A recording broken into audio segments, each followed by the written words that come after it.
Hello economics, welcome once again. So आज इस video में ये कैप्सूल नंबर 2 इंस्टेंट इकोनॉमिक्स। तो ये है दूसरा क्वेश्चन इस सीरीज का। तो चलिए देखते हैं कौन सा क्वेश्चन है। क्या आपका क्वेश्चन तो नहीं है? क्या ये आप ही वाला क्वेश्चन तो नहीं है? Yes. The demand and supply function for cobweb model are given. ये दे रखा है हमें cobweb model, quantity demand quantity supply दे रखा है। आपको बताना है कि इक्विलिब्रियम प्राइस और आगे का कैसे, कौन सा ऑसिलेशन होगा, क्या नेचर क्या है, कन्वर्ज करेगा नहीं करेगा, ये सब बातें करनी है। अब देखिए इसमें नॉर्मली जो स्टूडेंट करेंगे वो ये है कि डिमांड एंड सप्लाई को मैच करवा देंगे एट इक्विलिब्रियम प्राइस एंड उनका आंसर आ जाएगा। लेकिन प्रॉब्लम क्या है कि आपके पास यहाँ पे दो P इक्वल टू 2 है, P और यहाँ पे 3 है। राइट, तो इस क्वेश्चन को अगर आप ऐसे करते हैं जहां पे आप सिंपल, राइट, आप कहते हैं कि एट इक्विलिब्रियम प्राइस आप quantity demand is equal to quantity supply कर देते हैं। और यहाँ पे आप लिखते हैं 19 minus 6 PT is equal to 6 PT minus 1 minus 5। चलिए एक बार को आपने ये मान लिया कि PT माइनस 1 और PT सेम ही रहेगा, राइट। तो आप इसको ऐसे करते हैं 19 minus 6 PT is equal to 6 PT minus 5। इसको यहाँ भेज दिया तो ये 24 हो गया, और इसको वहां भेज दिया तो 12 PT हो गया। तो आपको ये समझ में आ गया कि आंसर जो है उसमें इक्विलिब्रियम प्राइस जो है वो 2 ही रहेगा। लेकिन यहां आगे कैसे करें? तो ऐसे क्वेश्चंस को करने का एक तरीका है, और वो है cobweb model using difference equation. Right, so ये डिफरेंस इक्वेशन कैसे करेंगे और इसका जनरल फॉर्म क्या होगा? तो जनरल सॉल्यूशन हमें इसमें फॉलो करना पड़ेगा। Let me just show you the general form. आप यहां पे देख सकते हैं, ये है हमारा ओरिजिनल कॉपवेब मॉडल जहां पे quantity demand is the function of PT.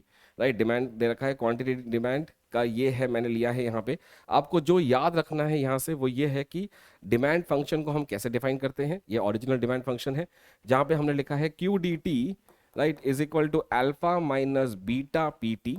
और ये है सप्लाई वाला, that is minus gamma plus delta PT minus 1। Right, और इक्विलिब्रियम पे ये दोनों बराबर होंगे। इसके बाद ये जो सॉल्यूशन है आप यहाँ पे देख सकते हैं, ये मेरा है जनरल सॉल्यूशन। डिफरेंस मेथड करके ये जनरल सॉल्यूशन निकलता है। और यहाँ पे ये सारा का सारा पॉइंट जो है, जो इक्विलिब्रियम प्राइस है, ये आपको बताएगा इक्विलिब्रियम प्राइस क्या है। ये एक्चुअली में आपका लॉन्ग रन पाथ बताएगा, लॉन्ग रन वैल्यू क्या है वो बताएगा, यानी कि इक्विलिब्रियम पाथ क्या है, कन्वर्ज हो रहा है, ऑसिलेशन है, या डाइवर्ज है। और ये वाला जो पार्ट है ये आपको बताएगा कि भाई इसके अंदर नेचर कैसे होगा, राइट, कि ऑसिलेशन के साथ होगा। कई बार तो देखो डाइवर्स तो हो जाएगा, कई इक्वेशन ऐसे होंगे जो ऊपर की तरफ चले जाएंगे या नीचे की तरफ चले जाएंगे। कुछ ऐसे होंगे कि ऐसे करते करते करते करते करते जाएंगे तो कन्वर्ज हो जाएंगे, ये है कन्वर्ज वाले केस। अब कुछ ऐसे हैं जो कि मान लीजिए ऐसे करके आ रहे हैं, कि ऐसे करके ऐसे करके ऐसे ऐसे ऐसे करके, या फिर ऊपर नीचे करके, राइट, या ऐसे करके, या मान लीजिए ऐसे करके एक बार में आ गए, या ऐसे करके एक बार में ऊपर चले जा रहे हैं। तो दिस इज हाउ, कैसे ये कन्वर्ज करेगा, इसका नेचर क्या है। ये नेचर जो है वो बी वैल्यू पे डिपेंड करता है। क्या बोला मैंने? बी वैल्यू पे, राइट। और बी का मतलब क्या है? ये है slope of original supply function upon slope of original demand function. Original word का इसलिए यूज कर रहा हूं बिकॉज क्वेश्चन में हमें ओरिजिनल दे रखा है, और कॉपवेब मॉडल में भी ओरिजिनली डिफाइन किया हुआ है। आपको इस वीडियो में, इस मोमेंट में अगर आपको कुछ समझ नहीं आ रहा, एक सिंपल सा पॉइंट नोट कर लीजिए। आपको ये इक्वेशंस आप अपने नोटबुक में लिख लीजिए। यहाँ पे अल्फा कौन सा है और यहाँ पे अल्फा क्या है? तो ये हमारा अल्फा है, ये हमारा बीटा है, राइट। ओरिजिनल कॉपवेब मॉडल के साथ मैं जोड़ रहा हूं, ये हमारा गामा है और ये हमारा डेल्टा है, सॉरी, ये हमारा डेल्टा है और ये हमारा गामा है, राइट। अब ये चीज वहां बिठा दीजिए, यही चीज वहां बिठा दीजिए। अगर आपको फिर भी समझ नहीं आ रहा, मेरे साथ सॉल्व कीजिए इस क्वेश्चन को, राइट। इसका शॉर्टकट मैंने आपको एक बताया कि जो भी वैल्यूज दे रखी है आपको ये इक्वेशन याद रखनी पड़ेगी। अगर आप इस इक्वेशन को याद नहीं कर सकते हैं तो मैं आपको तरीका बता रहा हूं कि how to reach to that solution, right. तो सबसे पहले आप यहाँ पे क्या करेंगे, we will start with the difference equation की सॉल्व। दोनों इक्वेशन आपके पास दे रखी हैं and how to do that. तो चलिए स्टार्ट करते हैं इसके साथ। तो एट इक्विलिब्रियम हम दोनों को इक्वेट करेंगे तो ये हो जाएगा 9, ऐसे लिखेंगे at equilibrium 19 minus 6 PT is equal to 6 PT minus 1 is equal to 5। अब यहाँ पे काम क्या करना है, आपको इस रूप में लेके आना है। तो ये है PT, राइट। तो मैं क्या करूंगा यहाँ पे, -6 PT is equal to 6 PT minus 1 minus 5 minus 19। ठीक है, मैंने क्या किया, पीटी का कोफिशिएंट मुझे सेम करना है, यानी कि पीटी के आगे मुझे कुछ रखना नहीं है। तो ये थोड़ा सॉल्व करेंगे तो ये आएगा 6pt-1 और ये आ गया -24, राइट। और यहाँ पे है -6p, तो इसको इससे डिवाइड कर दिया -6, इसको इससे डिवाइड कर दिया -6, राइट। अब क्या आया इसको देखो, ये आ गया -1 pt-1 और यहाँ पे ये होके प्लस आ गया, राइट, +4। अब इसको इससे मैच करिए, राइट। मैं इसको दोबारा से लिख देता हूं, तो pt is equal to -1 pt-1 +4। अब देखो ध्यान से, ये pt, ये pt, ये जो अंदर का ये पूरा है, दिस इज बेसिकली pt-1। ये जो है, दिस इज दिस पार्ट, इसी को हम बोलते हैं बी वैल्यू। और ये जो है, this is actually this constant part, right. ये समझ में आ गया?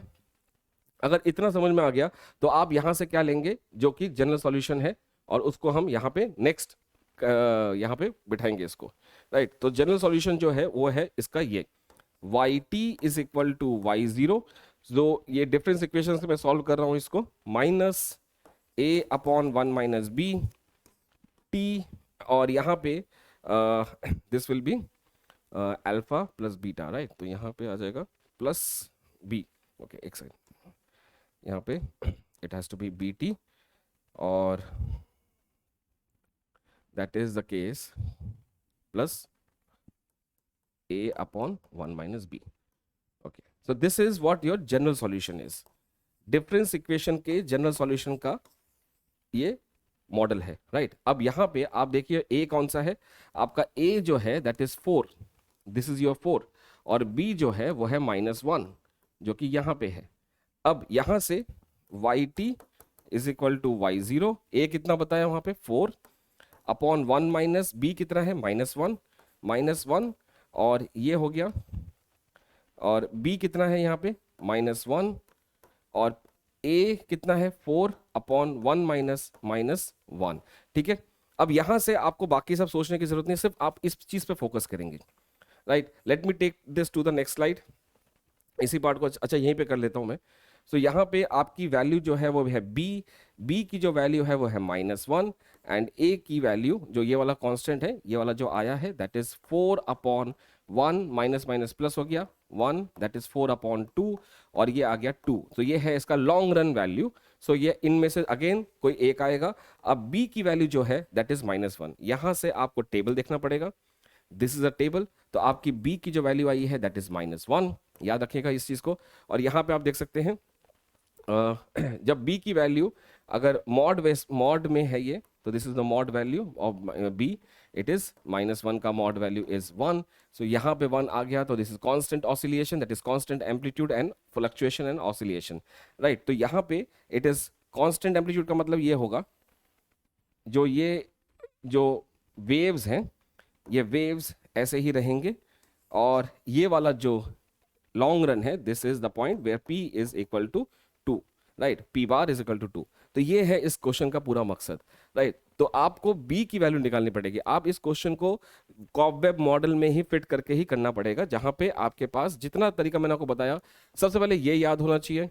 ये वाला जो पार्ट है ये मैंने आपको बताया कैसे निकला। अगर आप इसका शॉर्टकट करना चाहते हैं तो शॉर्टकट के लिए आपको ये याद रखना पड़ेगा, जहां पे ये भाई ये क्या है मेरा, ये है अल्फा, देखिए वहां से आप मैच करिए, ये है अल्फा, अल्फा कहाँ है क्वांटिटी, ये वाला अल्फा, ये है बीटा, ये है बीटा, और ये है डेल्टा, ये है डेल्टा, ये है गामा, ये है गामा। अब इनकी जो वैल्यूज है यहाँ पे, राइट, वो वैल्यूज क्या है, 19, 6, 6, 5, इसको यहाँ पुट कीजिए और यहाँ पुट कीजिए। आप एक सिंपल सा फंडा देखिए, डेल्टा अपॉन बीटा, तो डेल्टा कितना है 6 और बीटा कितना है 6, तो आपके पास क्या आ गया 6/6 माइनस, तो कितना आया b की वैल्यू -1 आ गया। और यही हम निकाल रहे हैं, देख रहे हैं। तो मैंने आपको दो तरीके बताए जैसे आप कर सकते हैं। अगर आपको ये वाला इक्वेशन याद रहता है तो यहाँ पे इसका सब्स्टिट्यूट कर दीजिए। अगर आप फिर भी देखना चाहेंगे कि सर अल्फा प्लस गामा कैसे आएगा, देखो अल्फा प्लस गामा, अल्फा कहाँ है 19, और आपके पास गामा कितना है 6, और इसके बाद ये नीचे जो है अल्फा प्लस गामा, गामा ये है 5, सॉरी। सो 19 और यहाँ पे कितना है, दिस इज प्लस गामा -5, और गामा यहाँ पे कितना है, यहाँ पे गामा देखो -5 में दे रखा है, तो माइनस माइनस प्लस हो गया यहाँ पे, अपॉन बीटा, बीटा कितना है यहाँ पे, this part is 6 -6 plus 6, this is 6 plus 6 12, right, तो ये आ गया 12 और 24 और 24 अपॉन 12, दिस गिव्स यू 2। सो आप डायरेक्ट सब्स्टिट्यूशन से भी कर सकते हैं इस क्वेश्चन को, लेकिन मैंने आपको दोनों मेथड बताए। एक तरीका ये है जहां पे आप डिफरेंस इक्वेशन के जनरल सॉल्यूशन से करते हैं, ताकि आपको पता चल जाए कल को अगर दूसरा क्वेश्चन आए तो उसमें कैसे करने हैं। अगर आप चाहें सब्स्टिट्यूशन मेथड भी लगा सकते हैं।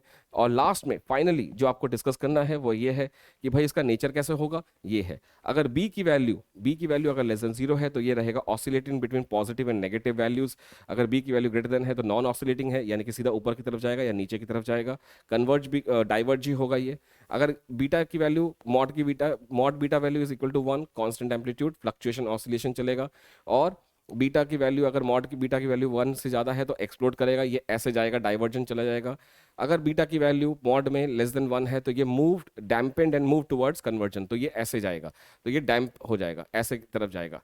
सो समथिंग आप ये समझ लीजिएगा कि ये p इज इक्वल टू 2 है तो ये ऐसे जाएगा, ऐसे आएगा, या नीचे से ऊपर जा रहा है ऐसे करके। तो इसका आंसर जो है फिलहाल वो है p bar is equal to 2, uniform oscillation, explosive नहीं होगा बिकॉज बीटा की वैल्यू हमारी इक्वल टू 1 है। So thank you guys, thank you so much. आशा करता हूँ ये आपको बहुत पसंद आया होगा। इस तरह की छोटी छोटी चीज़ें, छोटे छोटे क्वेश्चंस जो टफ तो है लेकिन देखने में टफ है, एक बार आप उसके पीछे का केमिस्ट्री समझ जाएं, पीछे का लॉजिक समझ जाएं तो ये आसान है। मिलते हैं नेक्स्ट वीडियो में कैप्सूल 3 के साथ। Thank you.